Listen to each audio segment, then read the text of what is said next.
Bismillahirrahmanirrahim. Assalamualaikum warahmatullahi wabarakatuh. Alhamdulillahilladzi hadana li hadza wa ma kunna linahtadiya laula an hadanallah. Asyhadu an la ilaha illallah wahdahu la syarikalah wa asyhadu anna Muhammadan abduhu wa rasuluhu la nabiyya wa la rasula ba'dah. Allahumma shalli ala habibina wa syafiina wa nabiyyina Muhammad ibn Abdillah wa ala alihi wa sahbihi wa man tabi'ahu wa nasarahu wa walah. Wala haula wala quwwata illa billah, amma ba'd. Subhanaka la ilma lana illa ma 'allamtana innaka antal alimul hakim. Rabbi shrah li sadri wa yassir li amri wa hlul 'uqdatam min lisani yafqahu qawli. Allahumma a'inna ala dzikrika wa syukrika wa husni ibadatik. Allahumma fa'na bima 'allamtana wa 'allimna ma yanfa'una wa zidna 'ilman nafi'a. Allahumma inna nas'aluka hubbaka wa hubba nabiyyika wa hubba man yuhibbuka. Allahumma inna nas'aluka hubba nabiyyika wa hubba al-amal alladhi yuballighuna ila hubbika. Allahumma ij'al hubbaka ahabba ilayna min anfusina wa amwalina wa aulatina wa minal ma'il barati, amin ya rabbal alamin. Ibu bapak kaum muslimin dan muslimat, jamaah salat subuh, para shaimin shaimat rahimakumullah. Alhamdulillah, kita lantunkan, kita ucapkan syukur kepada Allah Subhanahu wa taala bahwa di hari yang ke-19 ini, hari yang ke-19 ini kita masih dikaruniai berbagai rahmat, berbagai nikmat Allah Subhanahu wa taala, kesempatan untuk melaksanakan berbagai amaliyah ketaatan di bulan suci Ramadan ini.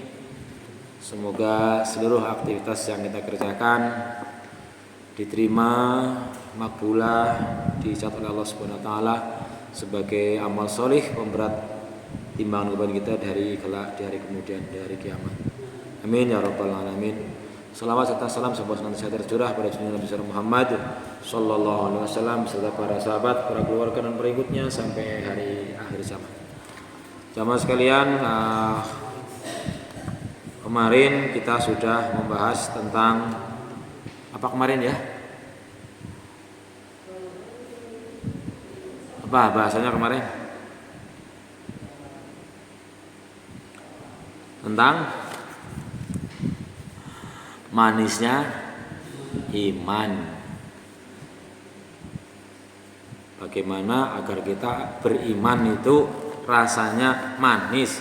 Manis merupakan rasa yang paling disukai oleh kita dan kebanyakan manusia. Maka bagaimana kita untuk menggapai manisnya iman? Ya, kalau kita mengikuti kajian dari berbagai ustadz, berbagai ulama, kita makin menyadari bahwa kita belum ada apa-apanya. Tadi malam belum sampai selesai karena udah jam 10 lebih, hampir setengah 11. Saya mengikuti kajian karena masih juga penasaran bagaimana, karena diantara tadi malam hadisnya yang disampaikan atau ayatnya dari hadisnya menyatakan bahwa kalau kita ingin mendapatkan manisnya iman itu dalam sebuah hadis disebutkan ada 3 syaratnya supaya beriman itu rasanya enak. Yang pertama yaitu menjadikan Allah dan Rasulnya menjadi yang paling dicintai, melebihi lainnya.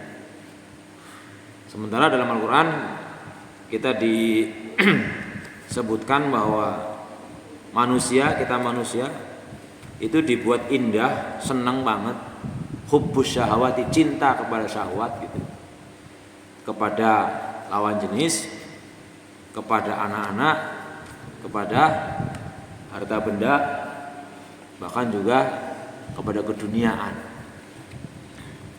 Lalu bagaimana kita bisa mencintai Allah dan Rasulnya melebihi lainnya gitu. Pertanyaan kan begitu.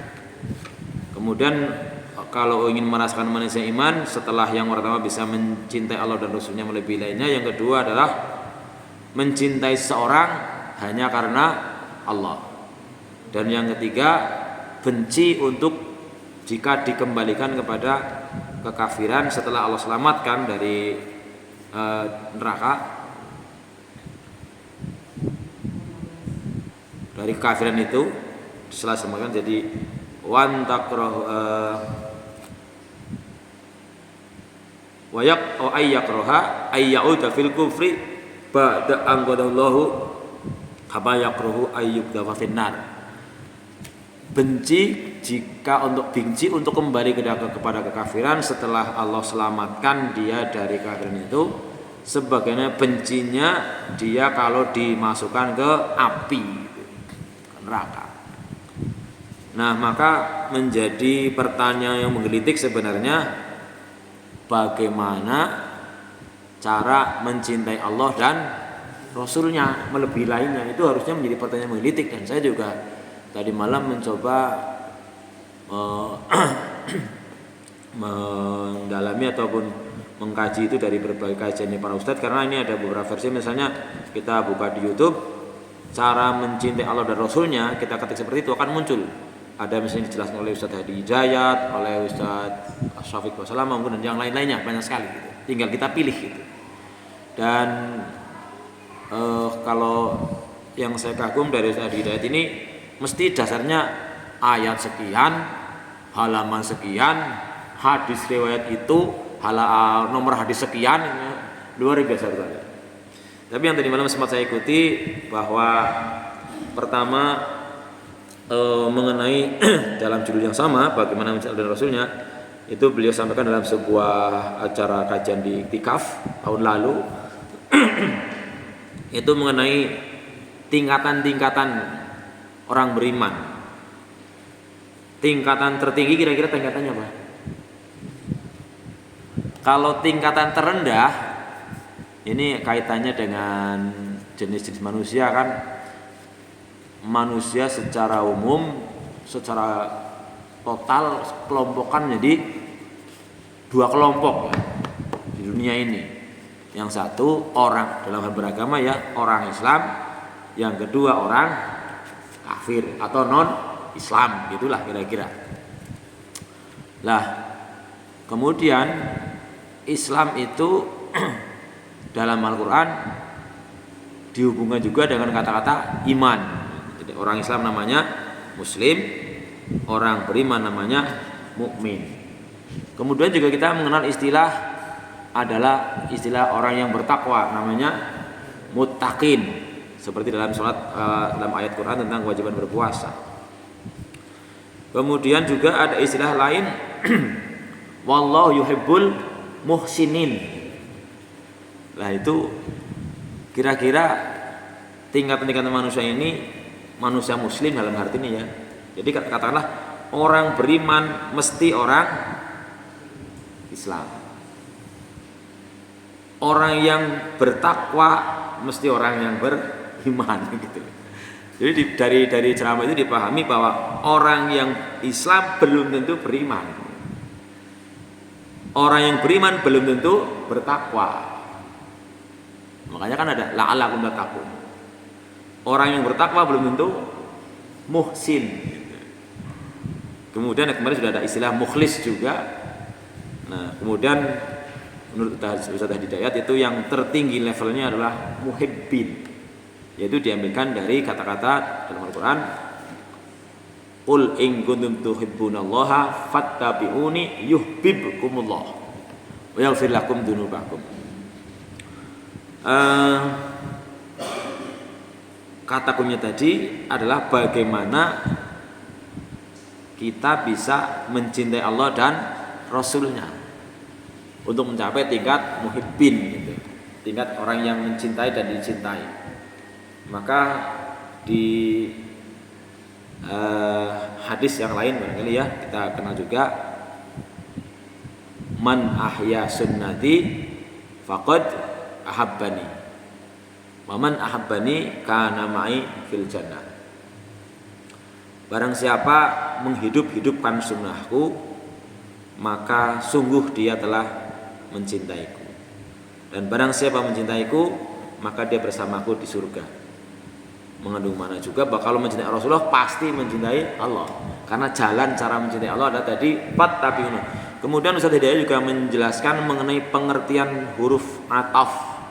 Ada fa, ada wa, ada summa. Itu luar biasa, sampai mungkin dibahas tentang kasroh, domah aja juga bisa uswatun dengan iswatun, maknanya apa. Jadi mudah-mudahan kita ya kalau melihat seperti itu belum ada apa-apanya. Nah, pengertian kata-kata fa juga kalau diterjemahkan antara fa, wa, dan summa itu mengandung makna menurut Ustaz Hidayat dijelaskan kul ingin tuhibbullah fattabi'un, itu ada fa. Kemudian di dalam ayat lain wa ma atakumur rasulu fakhudhuhu wa ma nahakum anhu fantahu, itu ada fa. Jadi dalam pemahaman bahasa Arab kadang-kadang terjemahkan fa maka, kalau wa dan summa lalu, itu terjemahnya biasanya begitu. Tapi mengandung makna bahwa fa itu tidak ada jeda dan segera. Kalau wa dan itu ada jeda sebentar.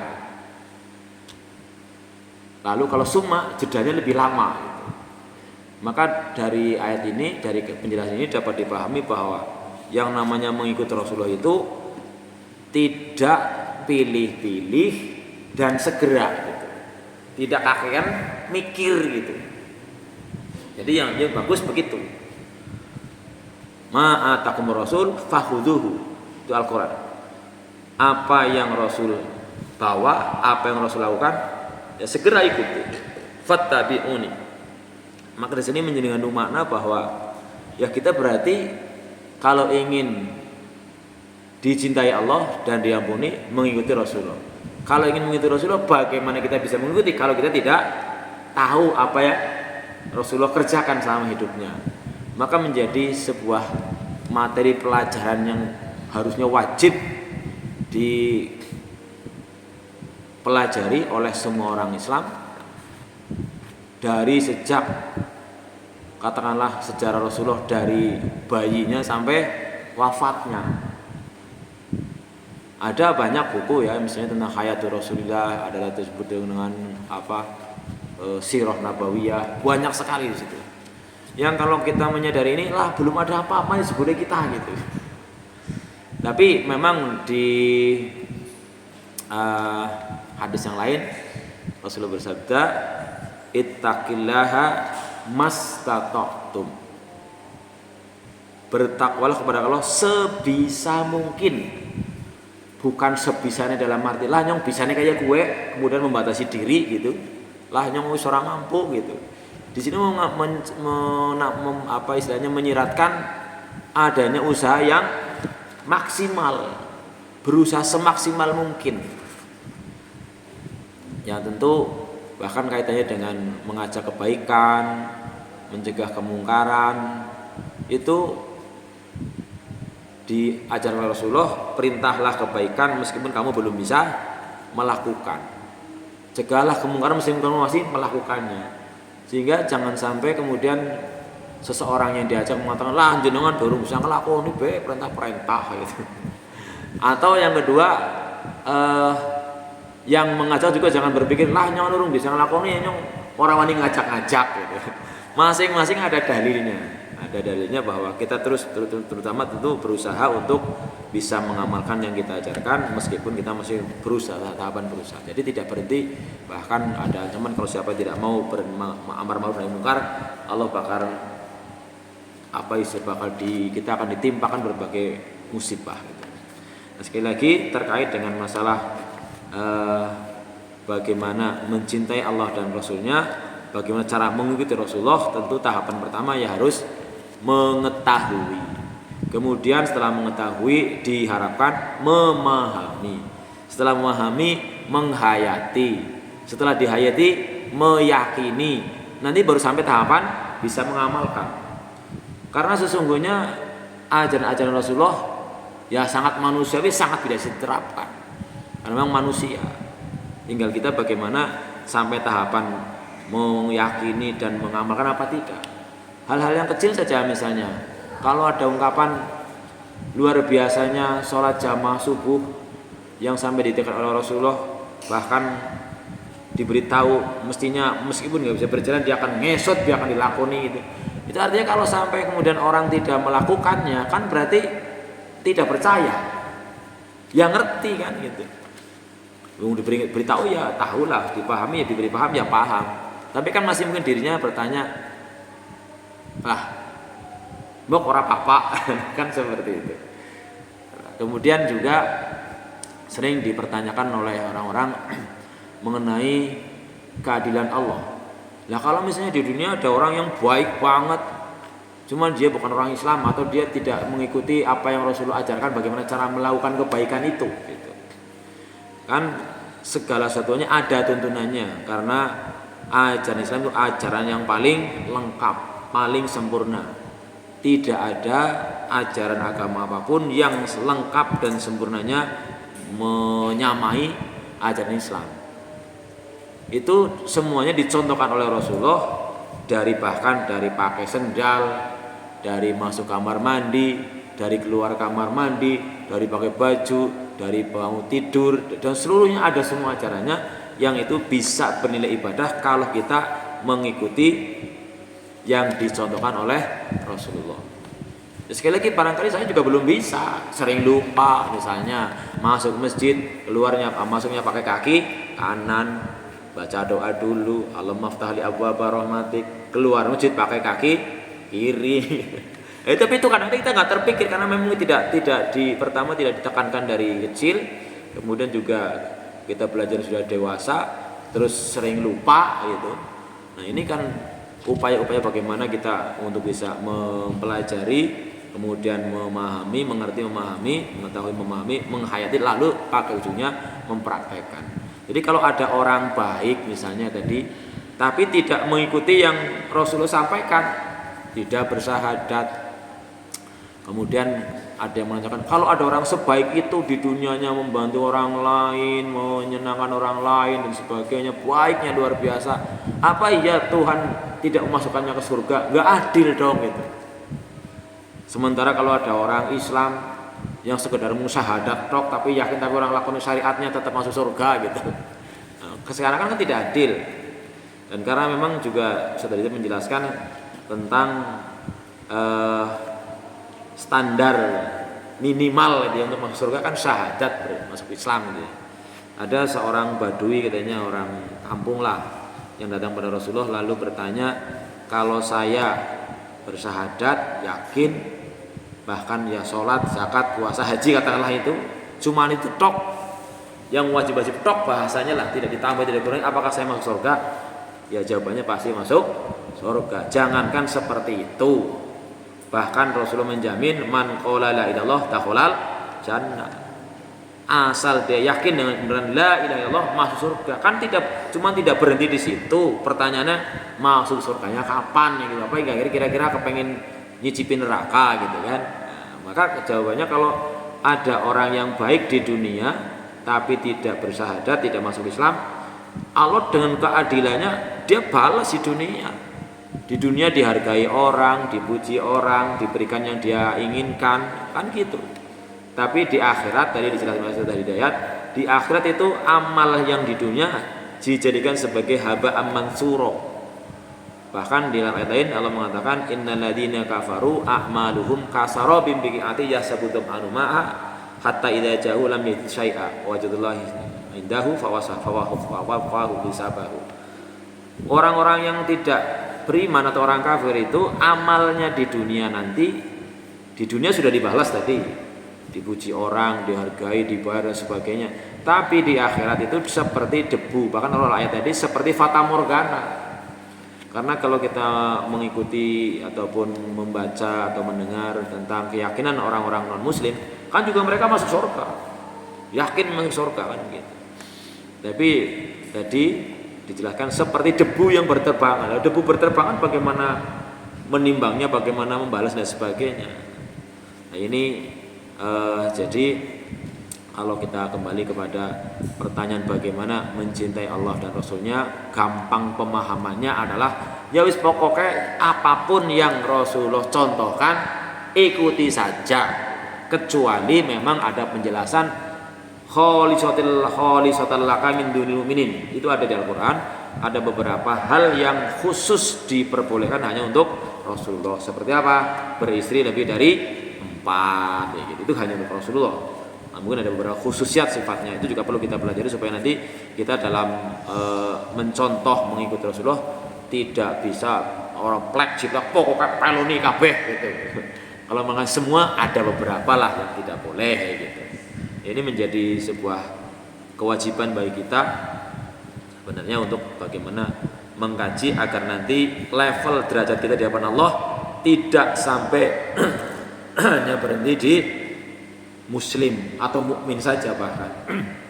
Yang menjadi tips dari Ustaz Hidayat tadi adalah kita dalam melakukan sesuatu, bahkan bukan hanya di akhirat, itu pakai standar tertinggi. Jadi punya cita-cita tertinggi lah. Bahkan katakanlah saya kemarin menyuruh anak saya, coba kamu bikin target impian, mimpi dalam arti bahasa Inggrisnya dream, itu keinginan yang jauh ke depan. Orang menghayal mimpi kepengen apa kan orang bayar. Lu nggak ngimpi dalam arti nyong ngemben kepengen begini, itu kan sebenarnya bisa aja setiap orang. Tentu impian seorang muslim mestinya adalah ya masuk surga tanpa hisab, masuk surga tanpa nyicipi neraka, gamanya seperti itu. Diberikan tip oleh Ustaz Hidayat bahwa kalau kita menempatkan target yang tertinggi katakanlah, ya melesetnya ya ini sore lah misalnya gitu. Ya, misalnya seperti itu. Maka misalnya kalau targetnya anak sekolah, saya besok kepengen lulus MTS, kepengen lulus SMA dengan nilai rata-rata 95 misalnya. Itu ya minimalnya nanti akan di bawahnya lah.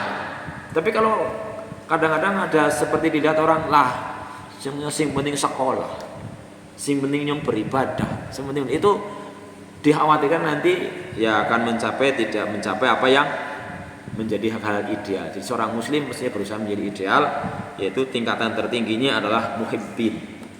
Karena kalau udah mencintai Allah, lalu Allah akan memaafkan segala salahnya, Allah memberikan kasih sayang rahmatnya, semuanya sudah baik-baik sehingga Allah tuntun.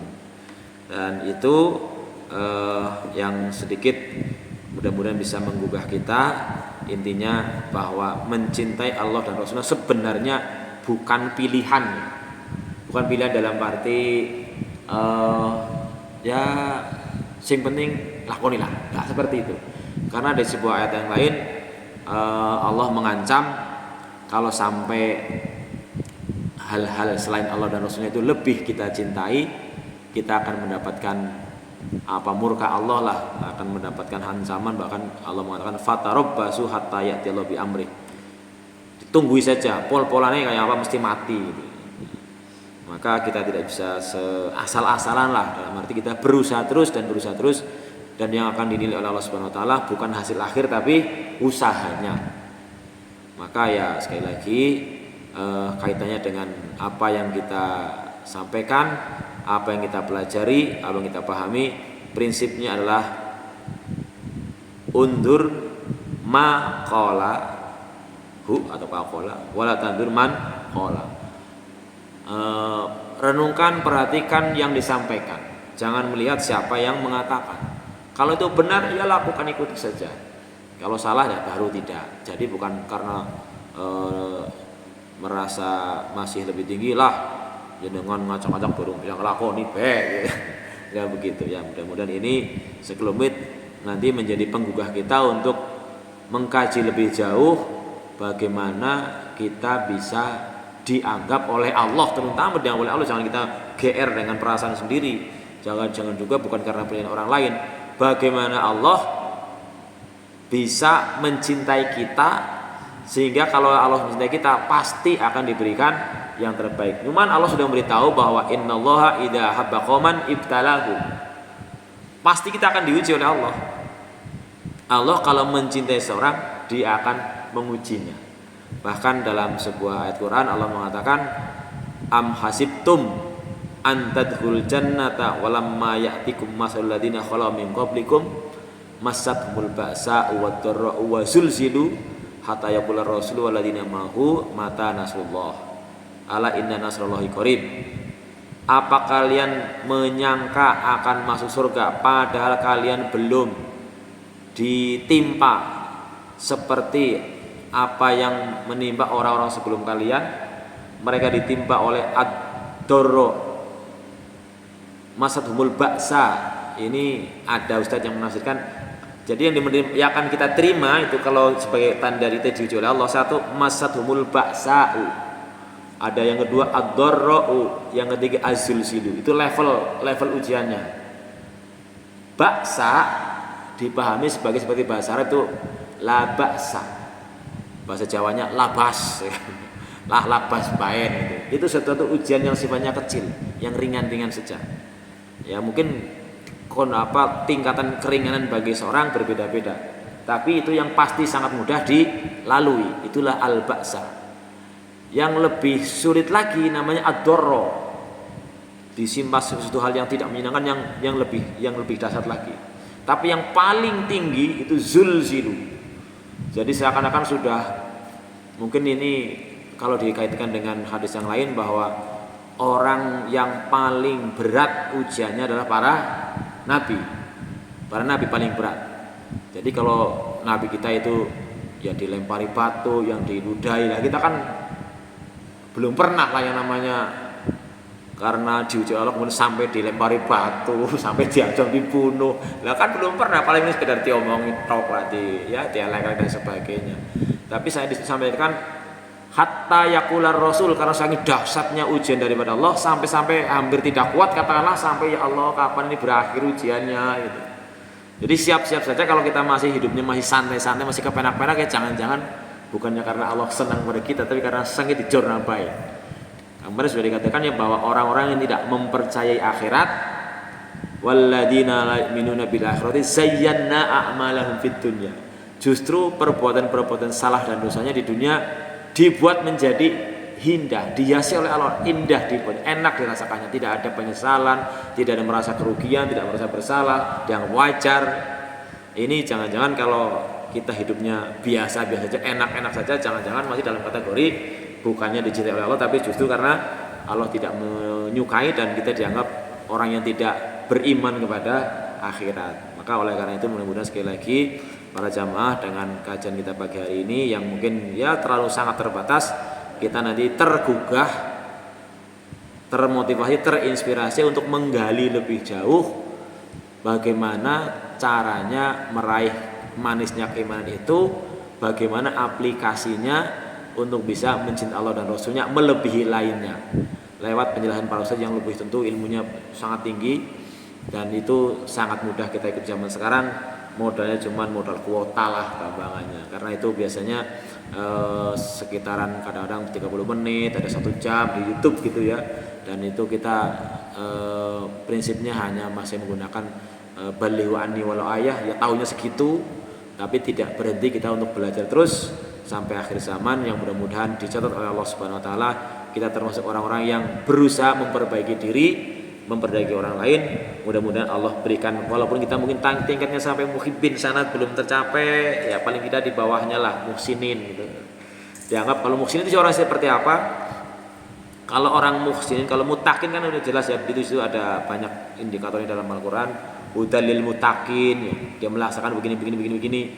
Ada misalnya dalam surat Al-Baqarah, di situ ada al-mutakin adalah orang-orang yang yu'minuna bil ghaib, yuqimuna shalah, mimma razaqnahum yunfikun gitu. Kemudian kalau di ayat yang surat Al-Imran disebutkan lil mutakin, di situ adalah waluhibbul muhsinin ya. Yang wasaring itu wasaru ila maghfiratin mir rabbikum wa jannatin arduha samawati uiddat lil muttaqin ya. Uiddat lil muttaqin juga masih. Itu di antaranya indikatornya adalah, pertandanya adalah alladzina yunfikuna fis sarra'i wad dharra wal kadhimin ya. Kalau yang yunfikuna barangkali tadi masih ada samar daksnya dengan di awal Baqarah ya. Alladzina yunfikuna mimma razaqnahum yunfikun. Yang ini yunfikuna sama, cuma dirinci kapan infaknya, ya fisarro wad darro, aki ober ya infak, aki sempit ya infak gitu. Terus ada tambahan di situ, wal kadhiminal ghaid, orang-orang yang menahan amarah, orang gampang jengkel, orang gampang tersinggung, nggak gampang kesuh gitu. Wal afina 'anin nas, sangat pemaaf. Lalu disebutkan oleh Allah, wallahu yuhibbul muhsinin. Nah, ini kalau udah levelnya sampai tingkatan apa tadi? Memberi maaf, bisa menahan marah, itulah masuk kategori muhsinin. Gampangannya apa? Kalau dalam muhsinin ini ada dua versi menurut Ustaz Hidayat juga. Yang pertama adalah hadis. Ketika hadisnya dalam kitab Arba'in Nawawi juga ada, ketika Rasulullah didatangi oleh seseorang yang kemudian ternyata itu adalah malaikat Jibril, ditanyakan akhbirni manil ihsan, menanyakan iman, Islam, ihsan. Ihsan itu di sini ada orangnya namanya muhsin, yaitu menyembah Allah seolah-olah melihat Allah, dan karena emang di dunia kita tidak bisa melihat Allah, kita merasa wallahu yaraka, Allah mengawasi kita terus gitu. Jadi di sini betul-betul sudah bukan, nggak ada lagi unsur karena orang lain, nggak ada karena atasan, karena pengaruh apa, karena siapa, itu betul karena Allah. Itu udah levelnya udah tinggi kan. Atau juga di surat yang lain, surat Al-Qasas apa itu, Allah mengatakan wa ahsin kama ahsanallahu ilaik. Jadi dapat dipahami di sini kalau udah levelnya muhsin, ini kategorinya udah di bawah muhibbin itu. Di bawah muhsin itu di atas orang yang mutakin itu tadi. Jadi kan orang yang mutakin sudah tinggi banget, muhsin lebih tinggi lagi itu derajatnya. Yaitu yang sudah apa-apanya ya lillah saja. Tidak apa istilahnya, misalnya mengajak tidak diikuti terus kapok gitu. Enggak. Pokoknya urusannya dengan Allah. Sebagai contoh kan, supaya tadi wa ahsin kama ahsanallahu ilaik, kamu berbuatlah ihsan supaya menjadi muhsin sebagaimana Allah berbuat ihsan sama kamu. Allah berbuat ihsan kepada makhluknya, kepada kita kan, apapun dikasih terserah kita gitu. Mau mengikuti perintahnya ya silahkan, enggak ya silahkan. Bahkan saking Allah sayangnya, Allah kasih tahu kalau kamu ikuti kamu dapat ini, kalau kamu langgar kamu dapat itu, kan Allah saking sayangnya itu. Tapi semuanya terserah kepada kita. Nah itu levelnya muhsinin. Ya, kalau yang tertinggi tadi adalah muhibbin. Jadi kalau udah muhibbin, kategorinya sudah enggak kemarin mungkin yang disebutkan sama Bapak Yuti, tingkatan ikhlas itu, ikhlas terakhir ya. Tingkat ikhlas tertinggi adalah ya karena memang cuma karena senang kepada Allah. Dan tahu Allah ramungnya, kalau senang mesti Allah nggak mungkin membuat dolim, nggak mungkin. Pokoknya dilakukan dengan senang hati. Maka kemarin seperti dijelaskan sebelumnya, kalau kita bisa mencapai level muhibbin, itu tentu cara mengikuti ataupun dalam mengikuti apa yang Rasulullah ajarkan, yang Rasulullah lakukan, itu dengan senang hati, dengan ringan hati, dengan enteng, karena dasarnya cinta kepada Allah Subhanahu wa taala. Dan ini yang mudah-mudahan bisa sekali lagi menggugah kita untuk mengkaji lebih dalam, yang kita harus punya target sampai level muhibbin sebenarnya. Tetapi ya ada level-level, ada urutan-urutan yang memang tidak serta-merta ya bahasanya, kalau mungkin pernah disinggung sampai mati lah. Kalau Allah mengatakan kan wa'bud rabbaka hatta ya'tiyakal yakin, sembahlah Tuhanmu sampai datang kematian. Itu usaha terus sampai pol gitu. Nah ini yang mudah-mudahan kita masih dalam tahapan kesana yang oleh Allah Subhanahu wa taala diterima usahanya.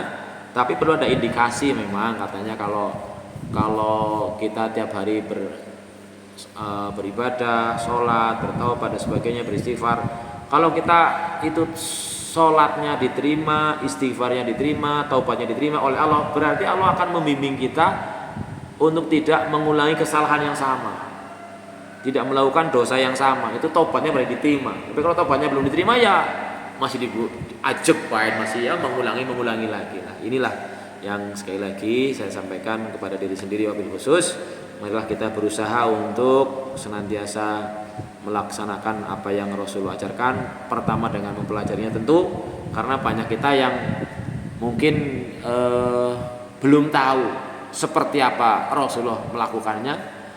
Yang sudah tahu mungkin belum yakin, yang belum yakin juga kadang-kadang belum bisa melakukannya. Itulah sepintas mengenai hal bagaimana mencintai Allah dan Rasulnya, supaya kita mendapatkan level mencintai Allah dan Rasulnya sebagai merasakan manisnya iman yang tentu masih sangat dangkal. Saya sendiri juga masih kepengen lagi, monggo jenengan juga bisa mempelajari, nanti bisa menyampaikan kepada yang lainnya kategori-kategori apa saja, bagaimana supaya kita bisa betul-betul bisa mengaplikasikan kita dianggap mencintai Allah. Karena kalau kita mencintai Allah, dianggap mencintai Allah, maka yuhibbukumullah, Allah akan mencintai kita, wa yaghfir lakum dzunubakum, dan akan memaafkan segala dosa kita. Kalau kita dosa yang dimaafkan, ya sudah pasti diberikan yang terbaik. Barangkali itu sepintas yang saya sampaikan, masih sangat dangkal. Sekiranya ada yang perlu didiskusikan, dipersilahkan. Ada, kalau tidak ada, alhamdulillah kita memanfaatkan waktu yang ada dalam rangka berusaha untuk mendekatkan diri kepada Allah Subhanahu wa taala. Mudah-mudahan tingkatan kita, level makomah ataupun derajat kita di hadapan Allah Subhanahu wa taala bisa meningkat, ya dengan cara memasang target tertinggi muhibbin. Mudah-mudahan tidak terlalu jauh dari itu, ya. Maka orientasinya jangan sekedar masuk surga. Kalau bisa ya berusahalah masuk surganya, jangan pakai nanti-nantian ini, gitu kan. Maka tadi di ayat yang dibaca ada ayat yang lain adalah kata-kata wasarimu, cepat-cepatlah. Mungkin itu yang bisa saya sampaikan, kurang lebihnya mohon maaf, dan wa iyyakum ajmain. Yang benar semata dari Allah Subhanahu wa taala, segala kurang mohon maaf. Assalamualaikum warahmatullahi wabarakatuh.